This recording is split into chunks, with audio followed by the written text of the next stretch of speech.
Welcome to Relaxed Reddit Readings. Today we have 4 Reddit stories for you. Reddit stories that will make you question your own morals. Story 1. My boyfriend's friend sent me a shocking text about my husband. So my husband's friend just sent me the most inappropriate text, and now I'm wondering if I should destroy his marriage. Let me explain this whole mess. I've been married to my husband for 8 years, and honestly, we've got a pretty solid relationship. We love each other, we communicate well, it's just normal and healthy, you know. But lately, things have been really tough financially. My husband lost his job about 4 months ago, and I've been working my butt off, picking up extra shifts, doing everything I can to keep us afloat while he looks for work. It's exhausting, but that's what you do for someone you love, right? Well, yesterday, the stress finally got to us and we had this huge fight about money. Nothing too crazy, just the kind of argument couples have when they're scared and tired and don't know how they're gonna pay rent. But my husband got really upset and stormed out of the house with his friend Jack. I figured he just needed to blow off some steam, maybe have a beer and vent to his buddy. That's totally normal. But then this morning, I wake up to a text from Jack. And guys, this text was completely out of line. He's basically telling me that my husband doesn't deserve me, that I'm working too hard for someone who can't provide for me, and get this, he says he's always thought I was beautiful and that if I ever need someone to talk to, he's there for me. Like, what the hell? This is supposed to be my husband's friend, and he's hitting on me while my husband is going through one of the hardest times in his life. I immediately took a screenshot because I couldn't believe what I was reading. My first instinct was to show my husband right away, but then I started thinking about Jack's wife. She's actually really sweet, we've hung out at barbecues and stuff, and she has no idea her husband is sending inappropriate messages to married women. Part of me feels like she deserves to know what kind of man she's married to. But then another part of me is worried about the drama this could cause. Like, if I forward this to her, their marriage could explode. Their kids would be affected. My husband would probably lose one of his oldest friends. And honestly, our marriage might take a hit too because of all the chaos this would cause. But then again, if my husband was sending texts like this to other women, I'd want to know, wouldn't I? I keep going back and forth on this. Jack crossed a major line here. He's supposed to be our friend, and instead he's trying to take advantage of a rough patch in my marriage. That's not just inappropriate, it's predatory. And his poor wife is sitting at home, probably making dinner and taking care of their kids, completely clueless that her husband is out there being a total creep. I've been staring at this text all morning, and I honestly don't know what to do. Do I tell my husband and let him handle it? Do I confront Jack directly? Or do I go straight to his wife and let her deal with her cheating husband?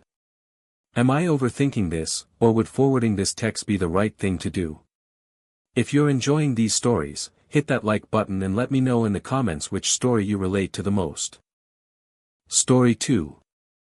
I might buy my date flowers from a cemetery, yes, really. So I'm about to tell you guys about probably the most questionable dating decision I've ever considered, and I honestly need to know if this makes me a terrible person. I'm 17, I work part-time, and I've got a date coming up with this amazing girl. She's funny, she's smart, and I really like her. The only problem? I'm completely broke, and she loves flowers. Now, I know what you're thinking, just skip the flowers, right? But here's the thing, I really want to do something special for her. I've been saving up for this date, and I want to take her somewhere nice, maybe dinner and a movie, but bouquets are ridiculously expensive. Like, we're talking $30 to $50 for something decent, and that would basically eat up half my date budget. So here's where it gets weird. I visit the cemetery pretty regularly because my dad passed away a few years ago, and I always bring him fresh flowers. There's this little flower stand right outside the cemetery gates, and they sell these beautiful bouquets for way cheaper than the florists in town. I'm talking like $10 for something that would cost me $40 anywhere else. The flowers are fresh, they're gorgeous, and honestly, they're exactly the kind of thing she'd love. But here's my dilemma: is it weird to buy flowers from a cemetery flower stand for a date? I mean, they're not used flowers or anything gross like that. They're completely new, never been on anyone's grave, just regular flowers that happen to be sold near a cemetery. It's not like I'm stealing flowers off someone's headstone, which would obviously be horrible. These are just normal flowers from a vendor who happens to set up shop where people buy flowers for their loved ones. The more I think about it, the more I convince myself it's not that big of a deal. Flowers are flowers, right? And it's not like she'd ever know where I bought them unless I told her. Plus, my dad always taught me to be smart with money, and he'd probably think I was being resourceful rather than disrespectful.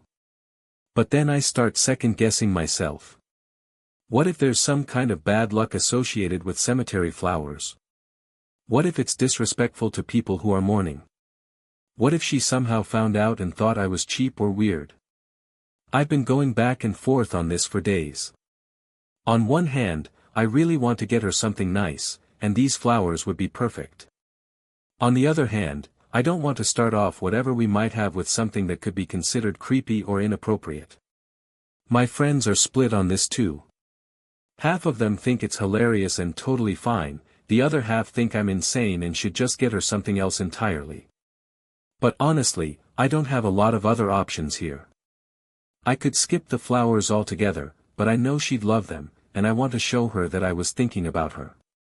I could save up for another few weeks and get expensive flowers, but then we'd have to postpone our date, and the momentum might be gone. So what do you think? Is buying flowers from outside a cemetery for a date crossing some kind of line I don't know about? Story 3. My nephew ran away, so I called the family member we all banned.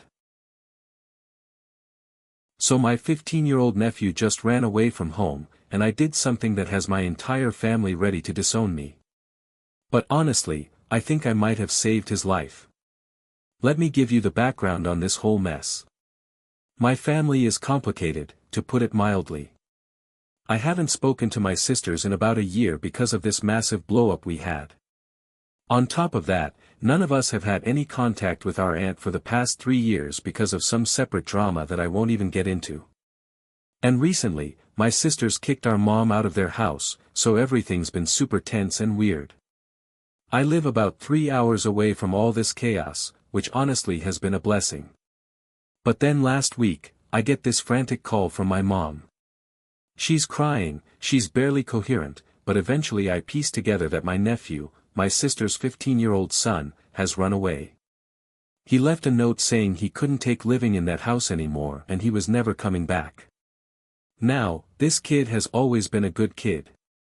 He's never been in trouble, never acted out, nothing like that. So for him to just disappear like this, I knew something serious was going on. My mom tells me that my sisters are looking for him, but they're not involving the police because they don't want it to become this big official thing. I'm immediately thinking, are you kidding me? Your 15-year-old son is missing and you're not calling the cops. But apparently they think they can handle it themselves. Well, days go by, and nobody can find him. His friends don't know where he is, he's not at any of the usual places kids hang out, nothing. My sisters are starting to panic, but they're still refusing to get authorities involved. And that's when I started thinking about our aunt. See, before all the family drama went down, our aunt was really close with my nephew.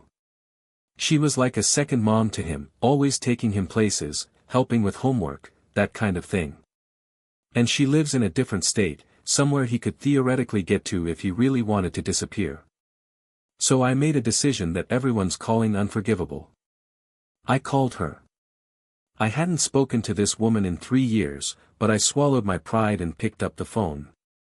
I explained the situation, told her about my nephew running away, and asked if she'd heard from him or if she had any idea where he might go. And guess what? He was there. He'd somehow managed to get to her place and had been staying with her for almost a week. She said he was safe, he was eating, he was okay, but he was absolutely terrified to go home. When I asked why, she told me some things about what's been happening in my sister's house that honestly made my stomach turn. Apparently there's been a lot of screaming, a lot of emotional abuse, and my nephew just couldn't take it anymore.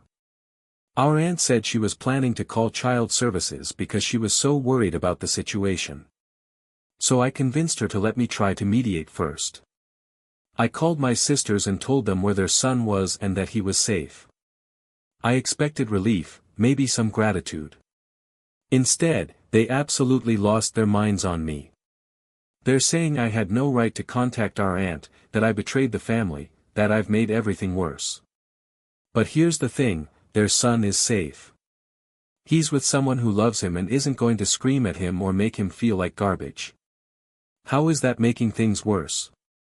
Now my whole family is ganging up on me, saying I crossed a line that should never be crossed. But what was I supposed to do, let a 15-year-old stay missing because of some stupid family grudge? Story 4. I told a gym bro to stop coaching my friend, it got intense. So I just had this confrontation at the gym that escalated way more than I expected, and now I'm wondering if I handled it wrong. Let me paint the picture for you. I was at the gym with one of my good friends who's pretty new to lifting. He's a skinny guy with a good heart who tries really hard, but he just doesn't know what he's doing yet, you know. Anyway, he's on the bench press doing a weight that's challenging for him but totally manageable, and I'm spotting him like a good friend does. Everything's going fine until this random guy comes over. And when I say this guy was huge, I mean enormous. Built like a refrigerator with tattoos, the kind of person who clearly lives at the gym. At first, he starts giving some unsolicited advice, saying stuff like, keep your wrists straight, and, control the weight on the way down. And honestly, fair enough. The advice wasn't wrong, and gym culture can be pretty supportive, so I didn't think much of it initially. But then this guy just wouldn't stop. He's standing there critiquing every single rep, telling my friend he's doing everything wrong, saying he should lower the weight, commenting on his form constantly. My friend is getting visibly uncomfortable, but he's too polite to say anything. He keeps trying to thank the guy and brush him off, but this dude is not getting the hint.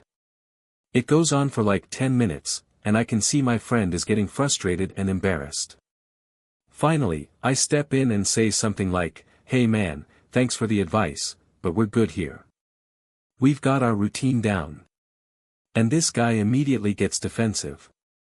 He starts telling me that my friend is going to hurt himself, that I don't know what I'm talking about, and that he's been lifting for 15 years so he knows better than both of us.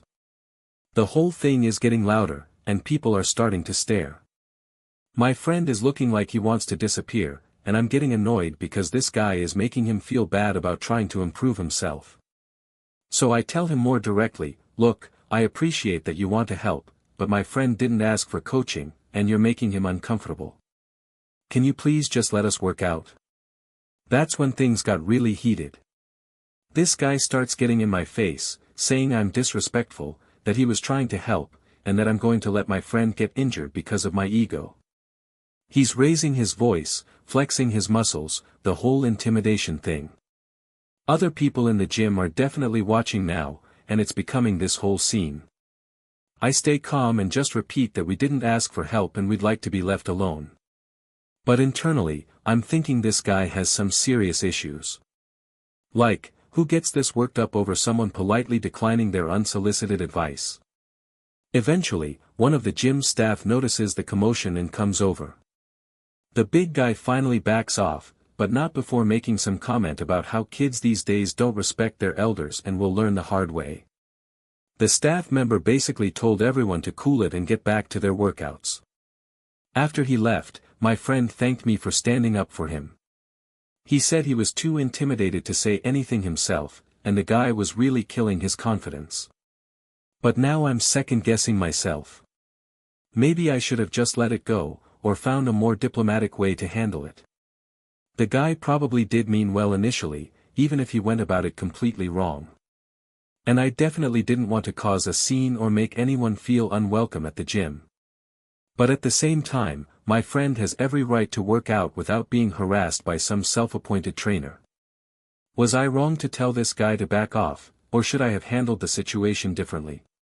If you enjoyed these stories, drop a comment telling me which one was your favorite. And if you want more relaxed Reddit readings, make sure to like, subscribe, and hit the bell so you never miss a video. Thanks for watching. If you enjoyed these stories, like, comment and subscribe for more relaxed Reddit readings.